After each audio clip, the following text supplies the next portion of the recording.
Mateo 22, versículos 41 al 46. Y estando juntos los fariseos, Jesús les preguntó diciendo, ¿qué pensáis del Cristo? ¿De quién es hijo? Le dijeron, de David. Él les dijo, pues ¿cómo David en el Espíritu le llama Señor, diciendo, dijo el Señor a mi Señor, siéntate a mi derecha hasta que ponga a tus enemigos por estrado de tus pies? Pues si David le llama Señor, ¿cómo es su hijo? Y nadie le podía responder palabra, ni osó alguno desde aquel día preguntarle más.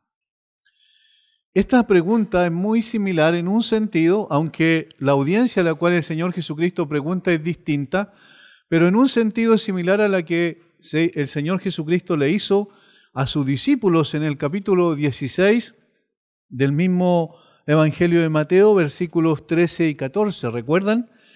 Dice, viniendo Jesús a la región de Cesarea de Filipo, preguntó a sus discípulos diciendo, ¿quién dicen los hombres que es el Hijo del Hombre? Ellos dijeron, uno Juan el Bautista, otros Elías y otros Jeremías o alguno de los profetas. Él les dijo, ¿y vosotros quién decís que soy yo? Otra vez, la misma pregunta, pero en un sentido quizás un poquito distinta, porque ahora Jesús está preguntando a los fariseos, no le está preguntando a sus discípulos, no le está preguntando respecto a lo que pensaba la gente, quién era él, o el Mesías, sino está preguntando a sus detractores, a sus enemigos, que recuerden que lo que había ocurrido antes, en 3 ocasiones habían ido donde Jesús con el propósito de preguntar algunas cosas con el fin de poder encontrarlo en algún tipo de error para acusarlo a las autoridades políticas, a los romanos o a las autoridades civiles y religiosas, los judíos. Por tanto, la pregunta tiene mucha significación, en ese momento tenía importancia y hoy también es pertinente. De hecho, de todas las preguntas que el hombre potencialmente se pueda hacer en su vida, la más importante sin dudas es ¿quién es Jesús? ¿O quién es el Cristo? ¿O quién es el Mesías? Porque Cristo y Mesías es lo mismo, ¿cierto? Cristo es la transliteración del hebreo, Mesías, al griego. El ungido también. ¿Quién es Jesús? ¿Quién es Cristo? ¿Quién es el Señor?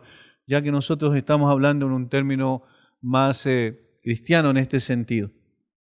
La razón principal de esta afirmación de que es esencial esta pregunta y que es pertinente para nosotros también hoy día es porque la respuesta a esta pregunta determina la vida o la muerte de una persona. Y no estamos hablando de una muerte, una vida o una muerte circunstancial, momentánea de esta vida. Estamos hablando de una vida o una muerte o una vida eterna.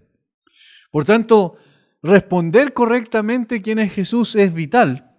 Era en ese tiempo y es también hoy para nosotros. Ahora, si se responde erradamente a la pregunta, asignando a Jesús una identidad que no le corresponde o tergiversando lo que su misma palabra ha revelado acerca de él, entonces esto tiene, por supuesto, consecuencias terribles.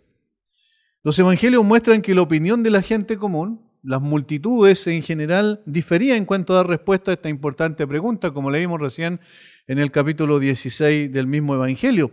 Algunos decían que era Elías, otros decían que era Juan el Bautista, otros decían que era Jeremías y otros lo identificaban con cualquiera de los otros profetas conocidos en el Antiguo Testamento.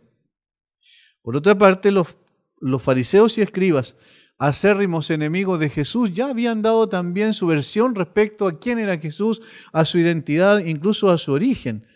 Recuerden en Mateo 12, 24, cuando el Señor Jesucristo sana a una persona y que en realidad estaba endemoniada, en el capítulo 12, versículo 22 en adelante, ellos reaccionan ante esa sanidad porque la gente empezó a decir, ¿será este aquel hijo de David? Y cuando se referían a eso obviamente se referían al Mesías.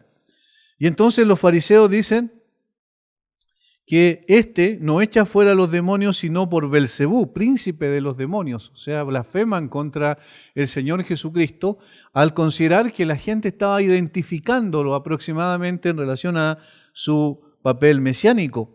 Sin embargo, los fariseos dicen que en realidad su origen es el mismo Satanás, el mismo diablo. Ahora, eso en el contexto de lo que era la vida y el ministerio de Jesús en ese tiempo, pero posteriormente en la historia también hay muchos otros que tenían opiniones de Jesús diversas, algunos inclusive muy buenas opiniones, pero que no alcanzaban a dar con la identidad correcta del Señor Jesucristo. Por ejemplo, Julián el Apóstata, así era llamado, emperador de Roma entre el año 361 y 363 después de Cristo, que es conocido porque finalmente cuando muere en el campo de batalla dice que tomó un poco de su sangre, la lanzó al cielo y gritó: «Venciste, Galileo», refiriéndose al Señor Jesucristo. Y él lo describía de la siguiente manera. Él dijo: «Jesús ha estado ahora celebrando 300 años. No hizo en su vida absolutamente nada digno de fama, a menos que alguien crea que fue una gran obra sanar cojos y ciegos y exorcizar endemoniados en aldeas de Betsaida y Betania». Obviamente, él era un enemigo declarado del cristianismo y tenía un concepto muy bajo del Señor Jesucristo.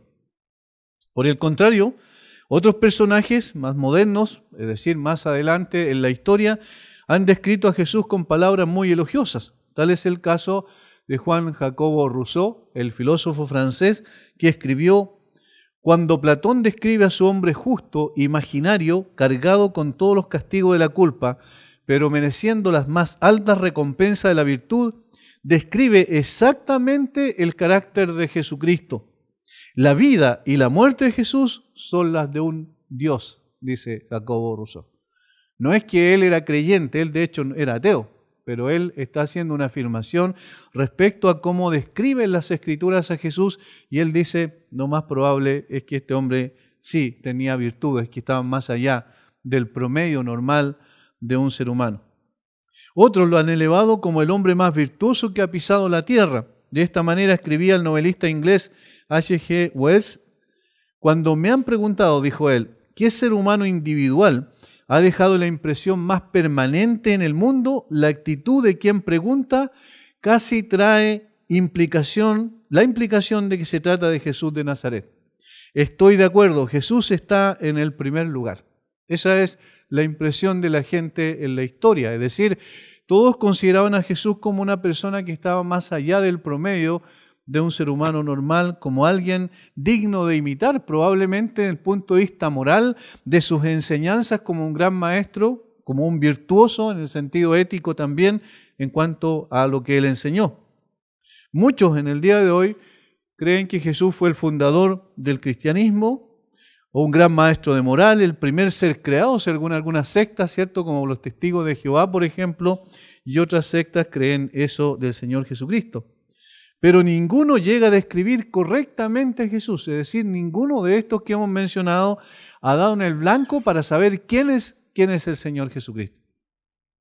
Por esta razón es que es pertinente la pregunta que el propio Jesús hizo sobre sí mismo a sus detractores más acérrimos, que eran los fariseos, después de haber respondido a sus inquietudes. Primero los fariseos con los herodianos, después los saduceos y luego nuevamente los fariseos, respondiendo con una capacidad y una sabiduría que evidentemente estaba más allá de la capacidad humana al responder a las preguntas capciosas que le hicieron al Señor Jesucristo. Ahora Jesús le dice: ¿quién es en realidad el Mesías?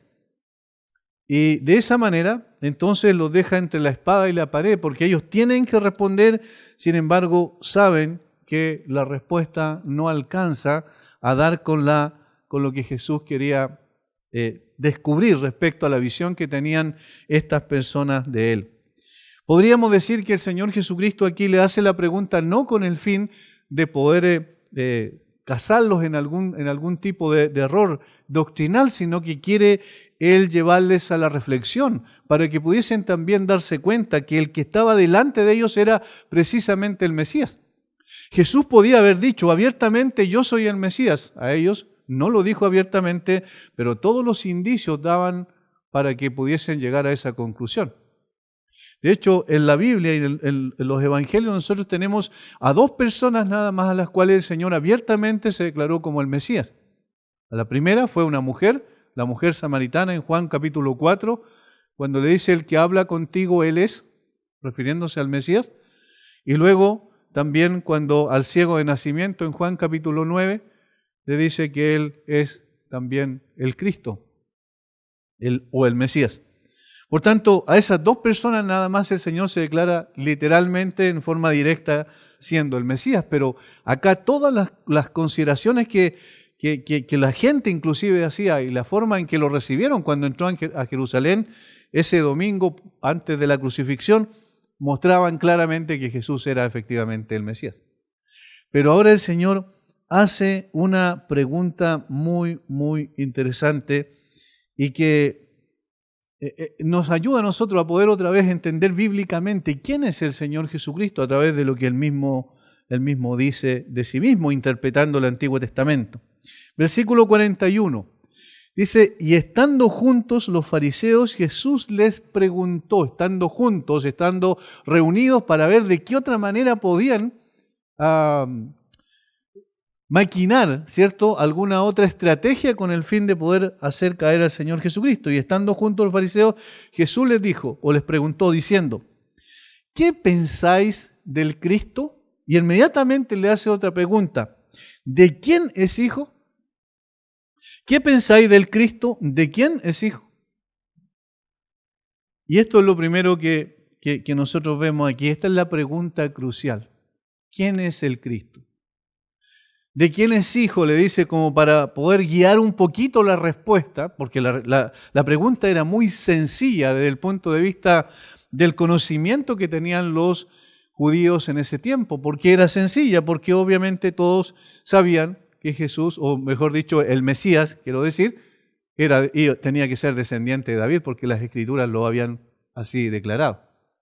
Pero es una pregunta crucial porque lo lleva al meollo del asunto. Recuerden que los fariseos y los saduceos le habían preguntado acerca de cuestiones teológicas. En el caso de los saduceos, si realmente hay resurrección o no hay resurrección. Ellos estaban burlándose de Jesús, querían ridiculizarlo, diciendo que en realidad era imposible que hubiese resurrección. Los fariseos, por otro lado, le hacen una pregunta teológica profunda respecto a la ley. ¿Cuál es el gran mandamiento de la ley, el mandamiento más importante de la ley? Y los herodianos, ¿cierto?, con los fariseos también le hacen la pregunta respecto a un asunto de tipo político, si debían o no debían dar el tributo a César. Ahora, el Señor Jesucristo pregunta de lo más importante. Y eso nos lleva a la primera reflexión y aplicación que nosotros podemos hacer respecto a nuestra vida. Una de las cosas que más entristece normalmente es cuando uno conversa con algún hermano y siempre, o la mayoría de las veces, los hermanos hacen preguntas que no son esenciales. Hacen preguntas sobre cuestiones respecto a la Biblia, pero que no son esenciales, no van al meollo del asunto. Y los fariseos, los saduceos habían hecho preguntas que sí, en un caso, por ejemplo, del gran mandamiento era esencial, también de la resurrección, pero siendo importante no era lo más importante. ¿Quién era lo más importante? ¿Quién es Jesús? ¿Quién es el Mesías? Ese era lo más importante. Y noten cómo de eso se trata la revelación de las Escrituras. ¿De qué nos habla toda la Biblia de principio a fin? De Jesucristo. ¿De qué hablan los profetas en el Antiguo Testamento? ¿Cuál era su principal propósito cuando ellos escribían? Era poder hablar sobre el que iba a venir, sobre el Cristo. Miren lo que dice Primera de Pedro, capítulo 1, por ejemplo, versículo 10. Los profetas que profetizaron de la gracia destinada a vosotros inquirieron y diligentemente indagaron acerca de esta salvación, escudriñando qué persona y qué tiempo indicaba el Espíritu de Cristo que estaba en ellos, el cual anunciaba de antemano los sufrimientos de Cristo y las glorias que vendrían tras ellos. Es decir, estas personas estaban escribiendo sin saber, con toda certeza, con toda claridad, con toda nitidez, a quién se estaban refiriendo cuando escribían, pero sí tenían una percepción de que era una persona muy importante. Y de eso se trata la Biblia. La Biblia revela quién es Jesucristo, quién es Dios, para que nosotros podamos en contraste ver cuál es nuestra condición como seres humanos. Nadie puede entender correctamente la naturaleza y el carácter del hombre si primeramente no tenemos el conocimiento de Dios y del carácter de Dios y de la persona, en este caso del Salvador. Por eso es una pregunta crucial. No solo era en ese tiempo, sino también para nosotros en el día de hoy. Ahora notemos que la pregunta se la hace a los fariseos. ¿Y quiénes eran los fariseos? Eran hombres religiosos estudiosos del Antiguo Testamento. Por tanto, no eran ignorantes respecto del tema. Y le hace una pregunta en relación a la identidad. ¿De quién es hijo? Dice. La respuesta que ellos darían sería crucial para el entendimiento que Jesús era el Mesías. Ahora, ¿cuál es la respuesta que ellos dan? Y aquí tenemos la segunda consideración, que es una respuesta parcial. Una pregunta crucial recibe una respuesta parcial, no equivocada, pero parcial. Jesús le preguntó, diciendo, ¿qué pensáis del Cristo, de quién es hijo? Le dijeron, de David. Fíjense cómo responden inmediatamente, de una forma natural prácticamente. No tuvieron que ir a las Escrituras para revisar nada, sino que simplemente de una forma directa responden, de David es hijo. Todos los judíos sabían que el Mesías era un descendiente de la familia de David, porque así estaba escrito. Todos aceptaban esto como una verdad irrefutable. Así estaba escrito en el Antiguo Testamento. Por ejemplo, en 2 Samuel capítulo 7, versículos 12, 13 y 15 y 16, allí se relata lo que se conoce como el pacto davídico y lo que Dios a través de Natán envió a decir a David respecto a lo que iba a pasar después de que él partiera. Y dice lo siguiente: cuando tus días sean cumplidos y duermas con tus padres, yo levantaré después de ti a uno de tu linaje, el cual procederá de tus entrañas, y afirmaré su reino. Él edificará casa a mi nombre, y yo afirmaré para siempre el trono de su reino. Mi misericordia no se apartará de él como la aparté de Saúl, al cual quité delante de ti, y será afirmada tu casa y tu reino para siempre delante de tu rostro, y tu trono será estable eternamente. Ahí está la promesa que Dios le hace a David. Este es el pacto davídico que se conoce y donde Dios se compromete en forma unilateral, es decir, en forma incondicional con David para que después de que él muera, darle de su descendiente un rey, pero este rey no era Salomón, ¿cierto? Donde Salomón cumplía parcialmente nada más la promesa. ¿Por qué? Porque lo que destaca aquí es que su reino sería estable eternamente, para siempre. Hablaba de una promesa de un reinado permanente, de un reinado eterno. Ahora, en ese sentido también, el Salmo 89 reitera las estipulaciones de este pacto y la promesa que Dios hace. En el Salmo 89, versículo 3 y 4 dice lo siguiente: hice pacto con mi escogido, juré a David mi siervo diciendo, para siempre confirmaré tu descendencia y edificaré tu trono por todas las generaciones.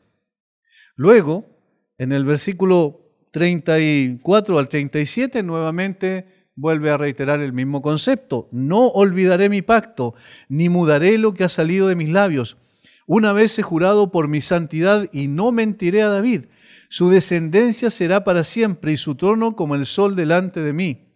Como la luna será firme para siempre y como un testigo fiel en el cielo.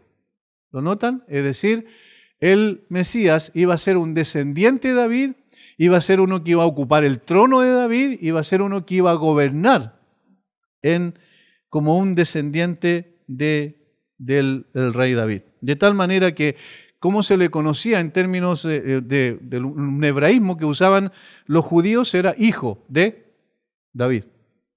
Ahora, el caso de Miqueas 5.2 también es bien interesante, porque igualmente ahí hay una promesa respecto a dónde iban a ser, porque añade un poquito más a esto, a la comprensión de esto. Lo vamos a decir enseguida. Dice, pero tú, Belén Éfrata, pequeña para estar entre las familias de Judá, de ti me saldrá el que será Señor en Israel, y sus salidas son desde el principio, desde los días de la eternidad. ¿Por qué importante el lugar donde iban a nacer? Porque ese es el lugar donde nació también David. Entonces iba a ser un descendiente de David. Y los judíos, interesante, ellos tenían hasta el año 70, cuando finalmente destruyeron el templo, ellos eran meticulosos en cuanto a las genealogías. ¿Por qué? Porque ninguna persona podía ocupar una función específica en Israel si no tenía la descendencia correcta. Me explico. Por ejemplo, para elegir a los sacerdotes, tenían que ser de la familia de Aarón. Para elegir a los que servían en el templo tenía que ser de la tribu de Leví. Entonces ellos tenían un registro meticuloso de la descendencia de cada una de las personas. Y es seguro que aquellos que tenían que tener algún tipo de liderazgo desde el punto de vista político en Israel debían ser un rey, particularmente de la descendencia de David. Entonces, de seguro que también estos antecedentes lo tenían respecto al Señor Jesucristo, aunque normalmente le decían Jesús de Nazaret porque ese era el lugar donde se había criado. Sin embargo, ellos tenían que haber tenido claro que él había nacido en Belén. Por tanto, eso lo conectaba también con David. Ahora, los ciegos, por ejemplo, que se relatan, las sanidades de ciegos que se relatan en Mateo, también es interesante porque ellos fueron sin ver físicamente, podían ver espiritualmente y podían saber que el Señor Jesucristo era también el hijo de David. Mateo capítulo 9, versículo 27, ¿recuerdan ahí? Esto fue en Galilea. Dice, pasando Jesús de allí le siguieron dos ciegos dando voces diciendo, ten misericordia de nosotros, hijo de David. Ahí está, ¿ven? Es decir, ellos tenían el concepto de que era el Mesías. Ellos creían, pensaban seguramente dentro de su propio corazón que si había hecho sanidades y milagros extraordinarios, porque ellos escucharon seguramente todo eso, entonces tenía que ser el Mesías, porque el Mesías iba a venir con esas cartas credenciales. ¿Y cómo lo denominan? Hijo de David. Más adelante, en el capítulo 20, versículo 30, otra vez, aquí aparecen otros ciegos, en este caso están en Jericó, capítulo 20, versículos 29 en adelante, el 30 en específico. Al salir ellos de Jericó, les seguía una gran multitud, y dos ciegos que estaban sentados junto al camino, cuando oyeron que Jesús pasaba, clamaron diciendo, Señor, Hijo de David, ten misericordia de nosotros. Otra vez, hijo de David. Es decir, ellos estaban identificando, pensando que probablemente Jesús era el Mesías. Luego, en el capítulo 21, versículo 9, cuando Jesús entra, recuerdan a Jerusalén, son montados sobre un pollino de asna. El versículo 9 dice, y la gente que iba delante y lo que iban detrás, o la que iba detrás, aclamaba diciendo, Hosana el Hijo de David, bendito el que viene en el nombre del Señor, Hosana en las alturas. Otra vez la multitud estaba colocando, recuerdan, palmas en el camino, tendían sus mantos para recibir a el Hijo de David, el Mesías. Luego, en el mismo capítulo 21, versículo 15, cuando Jesús había volcado las mesas de los cambistas, se había expulsado a los comerciantes allí que comerciaban con la venta de sacrificios, estas personas, una vez que estaban ahí en ese lugar, escucharon que también los niños decían lo mismo, versículo 15. Pero los principales sacerdotes y los escribas, viendo las maravillas que hacía, y a los muchachos aclamando en el templo y diciendo, Hosana el Hijo de David, se indignaron. Esto era una ofensa terrible para ellos, porque estaban diciendo estos muchachos que Jesús era realmente el Mesías, porque una designación del Mesías, un sinónimo del Mesías era Hijo de David. O sea, ¿qué quiere decir esto? Que todo el Antiguo Testamento y toda la Biblia hasta ese momento mostraban al Mesías como Hijo de David. Todos los judíos sabían eso. De tal manera que la respuesta que ellos dan es correcta. ¿De quién es hijo el Mesías? Le dicen, es hijo de David. Pero, aquí está el punto, ¿por qué dijimos que no era completa, que era parcial su respuesta? Porque el Mesías era mucho más que David. Su linaje era mucho más noble, por eso la respuesta que dieron los fariseos era parcial. Era como ver por medio de un espejo empañado, donde algo se puede ver, pero no plenamente. Inclusive a uno cuando va conduciendo se le produce ese problema, ¿cierto? Cuando quiere retroceder, por ejemplo, y mira el espejo retrovisor, y si está empañado uno ve algo, pero no ve bien, necesita que esté completamente limpio. Y ellos entonces veían correctamente al Señor Jesucristo como hijo de David desde el punto de vista humano, pero no tenían la percepción completa de quién era Jesús. Y de ahí la pregunta, por eso el Señor Jesucristo hace esta pregunta. Y aquí viene la explicación trascendente. Una pregunta crucial, una respuesta parcial y ahora una explicación trascendente. Fíjense lo que el Señor les va a decir aquí. Y esto es muy interesante porque nos va a llevar a meternos más profundamente en el Salmo 110. Él les dijo, versículo 43, pues ¿cómo David en el Espíritu le llama Señor diciendo, dijo el Señor a mi Señor, siéntate a mi derecha hasta que ponga a tus enemigos por estrado de tus pies? Pues si David le llama Señor, ¿cómo es su hijo? Buena pregunta. Buena pregunta, porque aquí el Señor Jesucristo no está refutando lo que ellos responden. Es hijo de David, pero el Señor le dice, pero ¿y cómo entonces David le llama Señor? Y aquí apunta al complemento de la identidad completa del Señor Jesucristo. Jesús cita el Salmo 110, versículo 1. Yo quiero que vayamos ahí porque necesitamos examinar un poquito ese salmo. Allí está la clave de la respuesta que el Señor Jesucristo está dando aquí, que tiene que ver con su identidad. Son 7 versículos, nada más leamos todo el Salmo 110, aunque la cita es del versículo 1 nada más. Y Jehová dijo a mi Señor, siéntate a mi diestra hasta que ponga a tus enemigos por estrado de tus pies. Jehová enviará desde Sión la vara de tu poder, domina en medio de tus enemigos. Tu pueblo se te ofrecerá voluntariamente en el día de tu poder, en la hermosura de la santidad. Desde el seno de la aurora tienes tú el rocío de tu juventud. Juró Jehová, y no se arrepentirá, tú eres sacerdote para siempre, según el orden de Melquisedec. El Señor está a tu diestra, quebrantará a los reyes en el día de su ira, juzgará entre las naciones, las llenará de cadáveres, quebrantará las cabezas en muchas tierras, del arroyo beberá en el camino, por lo cual levantará la cabeza. El Salmo 110, ¿qué significaba para los judíos? Era muy importante.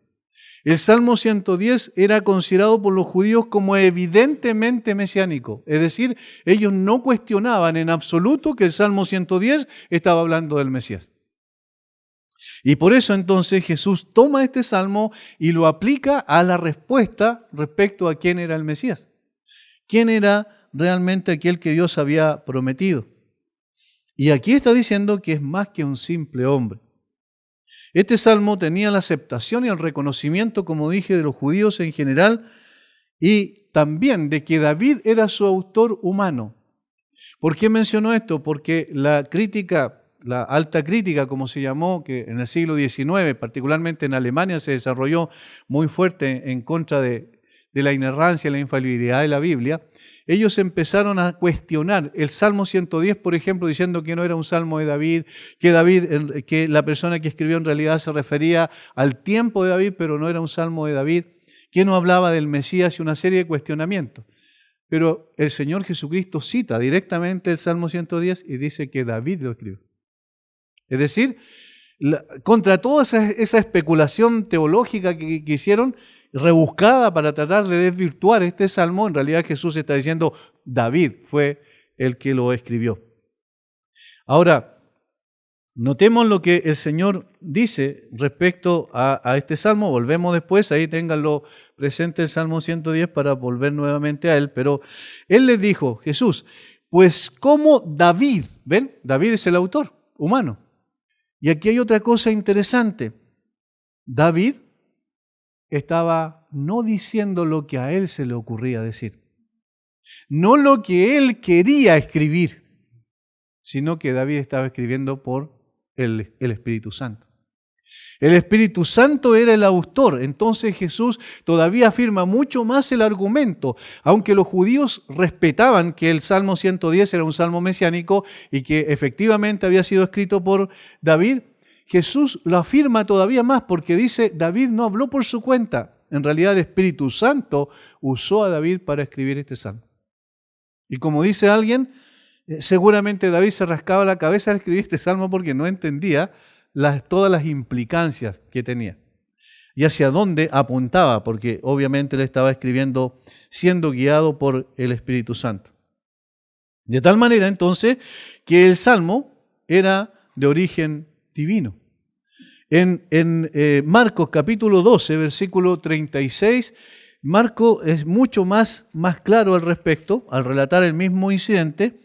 Dice en el versículo 35, enseñando a Jesús en el templo, decía, como dice los escribas, que el Cristo es el Hijo de David, porque el mismo David dijo por el Espíritu Santo. ¿Ven? Allí es mucho más directo Marcos respecto a esto. Algunos interpretaban que ahí se refería al Espíritu de David. Cuando Jesús dice, pues como David en el Espíritu, decían, se refería al Espíritu de David. No, se refiere al Espíritu de Dios, que estaba hablando a través de David.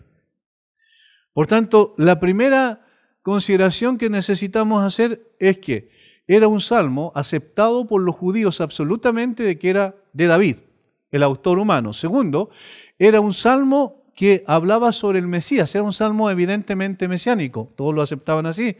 Y en tercer lugar, Jesús coloca un sello más fuerte todavía, dice que este salmo fue en realidad inspirado por el Espíritu Santo. El Espíritu usó a David como una especie de profeta para hablar sobre el Mesías. ¿Quién es el Mesías? Jesús lo lleva al Salmo 110. Le dice, aquí vamos a ver quién es el Mesías. Y nosotros necesitamos ir ahí también nuevamente para poder entender un poquito más los términos en especial. En nuestras Biblias no se nota así a simple vista en el español, me refiero a la traducción, y por eso necesitamos explicar algunos términos. Dice el Salmo 110, versículo 1, Jehová dijo a mi Señor, siéntate a mi diestra, hasta que ponga a tus enemigos por estrado de tus pies. Literalmente se lee así en el hebreo. IHWH dijo a Adonai.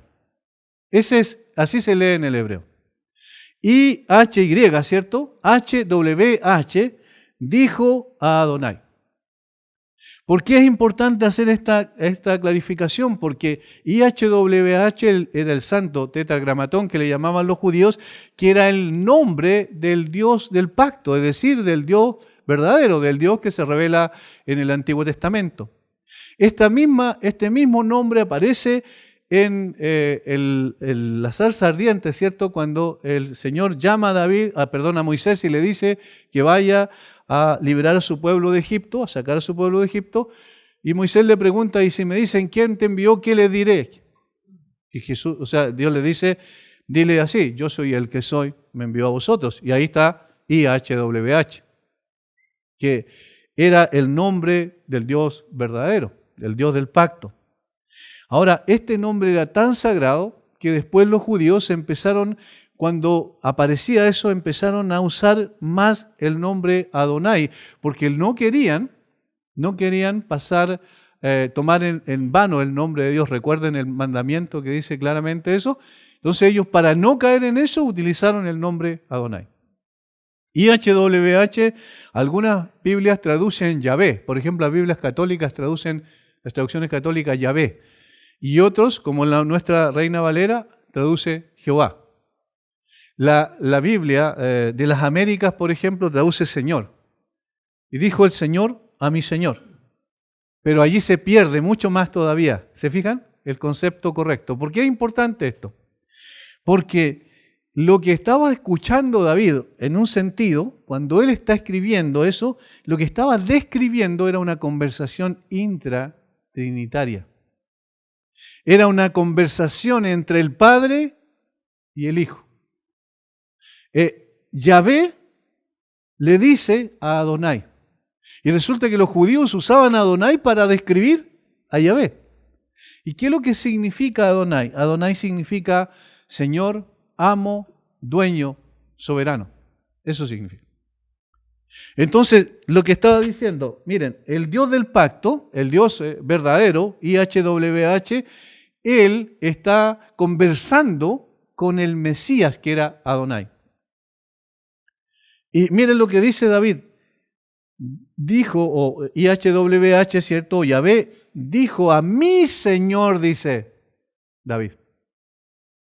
A mi Señor. Es decir, Él se está poniendo bajo ambos, bajo el IHWH y bajo Adonai. La descripción que David hace es que allí, en ese momento, estaban hablando las dos personas que eran superiores a él. Ahora, recordemos que mientras Israel fue una monarquía, fue también una teocracia. A ver, explico. El rey era el representante de Dios entre el pueblo. Y entre el rey y Dios no había nadie. Es decir, estaba el rey y estaba Dios. ¿Me entienden a lo que me estoy refiriendo? Por tanto, cuando David dice, mi Señor, David está diciendo necesariamente que se está refiriendo a Dios. No se podía estar refiriendo a un hombre común y corriente o a un ángel, sino que se estaba refiriendo directamente a Dios. Porque Él regía a la nación bajo la autoridad, el poder y la palabra de Dios. Eso es lo que dice Deuteronomio también, que debía hacerlo, que el rey tenía que llevar, ¿verdad?, la palabra, una copia de la ley para llevarla consigo a todas partes y tomar decisiones en función de ello. Entonces, cuando David dijo, el Dios del pacto, a mi Señor, a Adonai, está diciendo, Él es mi amo, mi dueño, mi soberano Señor, por tanto, yo estoy bajo su autoridad. ¿Qué está haciendo entonces David? David está presentando al Mesías, proféticamente. Este era el Mesías. Y aquí está la primera implicancia, que los judíos no podían entender. ¿Cuál era? Que el Mesías era Dios también. No era simplemente el descendiente de David, sino que era el Señor de David. Por eso el Señor le dice, ¿cómo puede ser su hijo si Él le llama Señor? Ahora, notemos cómo está la implicancia de que Él era Dios, porque Jesús se está describiendo aquí al Mesías, ¿cierto?, sobre la base de las Escrituras. A nadie jamás le dijo Dios esto, siéntate a mi diestra. A nadie jamás le dijo eso. ¿Por qué no? Porque era colocarlo al mismo nivel de Él. Recuerden, Dios es el que está por sobre todo, ¿cierto? De tal manera que todo lo que existe está bajo Él. Ninguno está a la par de Él. Por tanto, cuando Él le dice al Mesías, a Adonai, siéntate a mi diestra, está colocándolo a la par de Él. Y está diciendo, en otras palabras, que Él tiene la autoridad, el poder, la dignidad y la misma naturaleza que Él. ¿Entienden? Era imposible de otra manera. El sentarse a la derecha para los judíos era señal de autoridad y dignidad. Ellos lo entendían así como igualdad en rango. Es lo mismo que cuando el Señor Jesucristo dice, mi Padre hasta ahora trabaja y yo trabajo, y inmediatamente lo quieren apedrear. ¿Por qué? Porque se decía hijo de Dios haciéndose igual a Él. Entonces el Mesías, y esta era la parte que los judíos todavía le quedaba en la nebulosa a los fariseos y que no podían entender, es esta. Era hijo de David, pero también era señor de David. Era un hombre por la descendencia, ¿cierto?, de David, pero era el Dios, porque era antes de David. Y esta es la descripción completa de lo que significa en realidad la identidad del Señor Jesucristo. El Mesías es hijo de David conforme a lo profetizado por Isaías capítulo 11, versículo 1. Miren cómo otra vez aquí se nota claramente este concepto cuando comparamos algunos versículos y nos damos cuenta. Isaías 11, versículo 1. Este es una profecía respecto al Mesías también. Isaías 11, versículo 1. Dice, saldrá una vara del tronco de Isaí y un vástago retoñará de sus raíces. Noten los términos. Aquí utiliza metáfora, obviamente, pero tienen que ver con su descendencia. Miren, saldrá una vara del tronco de Isaí. Un retoño, ¿verdad? Del tronco de Isaí. Y un vástago retoñará de sus raíces. Ahí está hablando de la descendencia humana. ¿Quién era Isaí? El padre de David. Ahora, el versículo 10, miren lo que dice. Acontecerá en aquel tiempo que la raíz de Isaí, ¿cómo? ¿Cómo? ¿Era un vástago o era la raíz? ¿Entienden? Parece contradictorio. Porque lo que entiende uno por vástago es cuando se corta un árbol, por ejemplo, y luego empieza un brote, ¿verdad? Que le llamamos nosotros un brote nuevo. Eso significa que el tronco dio lugar al brote. Pero acá dice que es la raíz de Isaí. ¿Lo ven? Ahora vamos al Nuevo Testamento y notemos la descripción que hace Juan cuando el Señor le permite ver un poco más allá de correr el velo de la eternidad y poder ver, apreciar lo que está más allá. Y esto es lo que él ve. Versículo 5. Apocalipsis 5:5. Dice, y uno de los ancianos me dijo, no llores. He aquí que el león de la tribu de Judá, la raíz de David.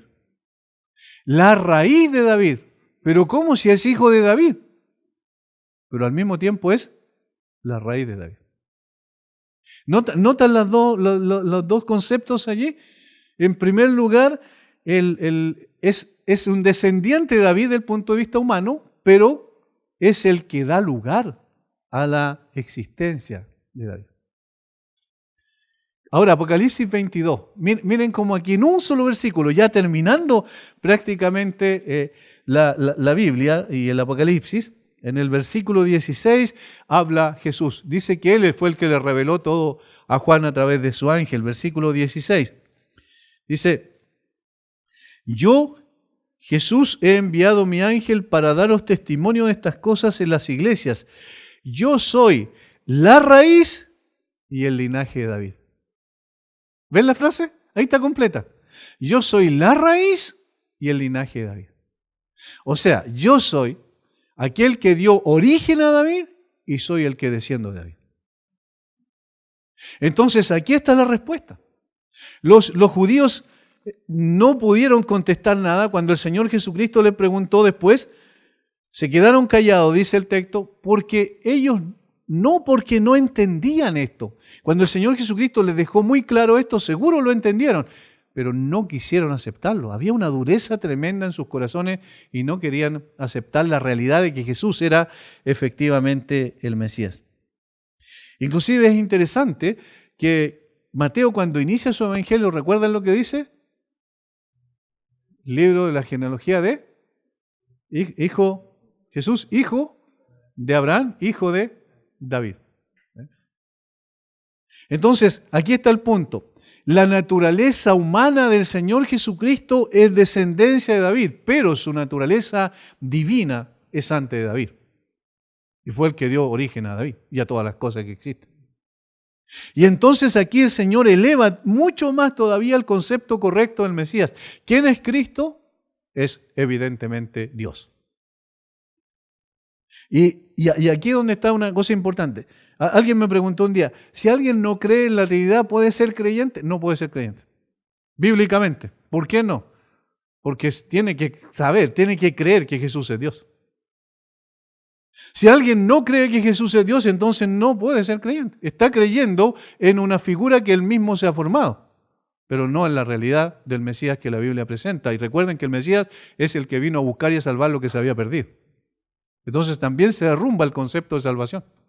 No puede salvarse si no cree que Jesús es 100% hombre, descendiente de David, y 100% Dios.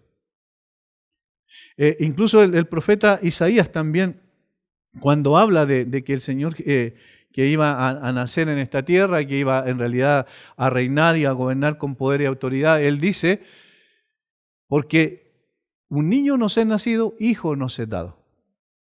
Un niño nace, pero el hijo no nace. El hijo les es dado, les es concedido. ¿Se fijan? Humanamente nace como un niño, pero desde el punto de vista de su divinidad es dado. El hijo ya estaba y siempre ha sido desde la eternidad. Entonces, esto es tan importante también para nosotros en el día de hoy, porque cuando hablamos de Jesús, no hablamos simplemente del hombre que hizo cosas extraordinarias. No hablamos simplemente del hombre que enseñó cosas maravillosas con una perfecta sabiduría. No hablamos solamente de el que respondió correctamente a todas las preguntas de los fariseos, sino que hablamos de Dios hecho hombre. Y el Salmo 110 dice más, que Él va a sentarse o está sentado ya a la diestra del Padre y hasta que el Padre ponga a sus enemigos por estrado de sus pies. ¿Saben a dónde nos lleva en el pensamiento esto? Obviamente a un texto muy conocido de Filipenses capítulo 2. Porque allí está el proceso. Esto que el Señor, ¿cierto? Dios, el Padre le dice a su Hijo, siéntate a mi diestra hasta que ponga a tus enemigos por estrado de tus pies. Este es el proceso que menciona aquí digamos, del Hijo descendiendo de la gloria y luego el Hijo siendo exaltado a la gloria. 2:5 en adelante. Haya pues en vosotros este sentir que hubo también en Cristo Jesús, el cual siendo en forma de Dios, no estimó el ser igual a Dios como cosa que aferrarse, sino que se despojó a sí mismo, tomando forma de siervo, hecho semejante a los hombres. Y aquí sigue el descenso. Y estando en la condición de hombre, se humilló a sí mismo, haciéndose obediente hasta la muerte y muerte de cruz. Se humilló, como dice Spurgeon, se humilló. Es decir, hasta lo último. Esto es el descenso del Hijo. Pero, versículo 9, por lo cual Dios también le exaltó hasta lo sumo y le dio un nombre que es sobre todo nombre, exaltó con exaltación, dice el texto, para que en el nombre de Jesús se doble toda rodilla de los que están en los cielos y en la tierra y debajo de la tierra, y toda lengua confiese que Jesucristo es el Señor para gloria de Dios Padre. Es decir, toda persona va a estar sometida a Cristo por la razón o la fuerza. Es decir, no hay opción. Los que hoy rechazan al Señor Jesucristo, los que hoy están en contra de su nombre, los que hoy están en contra de sus preceptos, un día van a tener que doblar sus rodillas delante de Él. Y allí está, hasta que ponga a tus enemigos por estrado de sus pies. ¿Qué es lo que está diciendo? Está hablando de lo que hacían los reyes en la antigüedad. Cuando conquistaban, por ejemplo, a su enemigo, lo traían públicamente y lo colocaban abajo, ahí de rodillas, ¿cierto? Y colocaban su pie sobre su cuello, para mostrar que habían dominado, que habían vencido, y como una señal de victoria para el vencedor, obviamente, y para el perdedor una señal de humillación, de vergüenza y de derrota. Por eso, hasta que ponga a sus enemigos por estrado de sus pies. Y eso quedaba como una especie de estrado, ¿me entienden? Así, al agacharse la persona, agachar su cabeza también y doblar sus rodillas, y al colocarle el pie encima era como el estrado de sus pies. A eso se está refiriendo. Entonces, lo que está diciendo aquí, que el Señor es soberano, por eso, Adonai, ¿cierto? Soberano, Señor, amo, dueño, ¿verdad? De todo el universo. El Señor Jesucristo tiene sometido a todo el universo, y un día, cuando en la mente y en la perfecta plan del Señor ya es un hecho, porque para Él no hay pasado, presente ni futuro, pero para nosotros todavía está en el futuro, todos sus enemigos van a ser puestos por estrado de sus pies. Y no tenemos tiempo para seguir indagando, pero más adelante habla de que va a ser un sacerdote para siempre según el orden de Melquisedec. Y nunca en la Biblia se habla de un sacerdote rey, porque el rey era uno, el sacerdote era otro, en función, hasta cuando aparece en el capítulo 14 de Génesis ¿cómo diríamos? Un poco extraño personaje llamado Melquisedec. Cuando aparece, recuerdan ahí en ese lugar, cuando viene de la guerra después de haber conquistado a sus enemigos Abraham, y Abraham le da los diezmos a él. Y él es el rey y sacerdote. ¿Y qué es lo que está implicado eso? Que obviamente el Señor Jesucristo, el Mesías, iba a ser rey, pero también iba a ser sacerdote. Y es interesante, porque obviamente para que sea también nuestro Señor y nuestro Rey, primero tuvo que ser sacerdote, porque Él tenía que presentar una ofrenda por los culpables, y la propia ofrenda que presentó fue su propia vida. Y eso es lo que dice, por ejemplo, Hebreos capítulo 7. Todo Hebreos capítulo 7 habla de ese hecho. El Señor Jesucristo es el gran sumo sacerdote que no con sangre de machos cabríos, ¿cierto?, sino con su propia sangre presentó esta ofrenda delante del Padre y con ella hizo perfectos para siempre a los santificados. De tal forma que este Mesías era un Mesías sufriente, pero también era un Mesías reinante. Era un Mesías que se humilló, pero fue un Mesías que también fue exaltado. Y pocos días después, estamos hablando del día martes, algunos dicen el miércoles probablemente, pocos días después, el día viernes, iba a ser colgado en un madero, precisamente como una ofrenda por los pecados de aquellos a quienes había venido a salvar. Pero luego de eso, de la resurrección, 40 días después, iba a ascender hasta la presencia del Señor, iba a ser exaltado hasta lo sumo, iba a tener un nombre que es sobre todo nombre. Entonces, hermanos, cuando hablamos del Señor Jesucristo, y esto es lo más importante, yo hacía una reflexión personal y una aplicación mientras estudiaba el tema en cuestión, yo decía, ¿qué significa esto para uno en términos prácticos? Que cuando entre más conocemos al Señor Jesucristo, entre más lo vemos en toda su dimensión, en su verdadera identidad, lo que debe pasar con el creyente necesariamente es que el creyente tiene que entender que andar con Jesús implica andar por el camino de Jesús. Y eso significa que andar con Jesús implica negarse a uno mismo. Como dijo el mismo Señor cuando demandó: el que quiera seguirme, tome su cruz y sígame cada día. Niéguese a sí mismo, primeramente dijo, ¿cierto? Y el camino de Jesús es un camino primero de aflicción y luego de gloria. Y nosotros queremos inmediatamente la gloria después y evitar la aflicción, ¿no es verdad? Entonces lo que nos está enseñando el Señor Jesucristo al describirse tal como es que Él, siendo el Señor de la gloria, sin embargo pasó por la humillación para luego volver otra vez a la gloria. Padre, glorifícame contigo con la gloria que tuve contigo, glorifícame con la gloria que tuve contigo antes que el mundo fuese, dice en Juan 17 cuando ora al Padre. Yo te he glorificado en la tierra. Y miren, qué interesante ese proceso, porque es precisamente el proceso que nosotros hemos de seguir.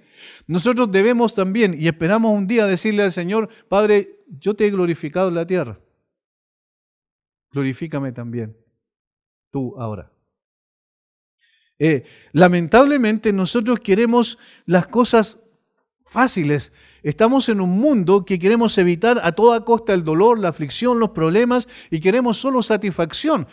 Pero en la carrera cristiana no es así. En la carrera cristiana primero está la aflicción y después está la gloria y la satisfacción.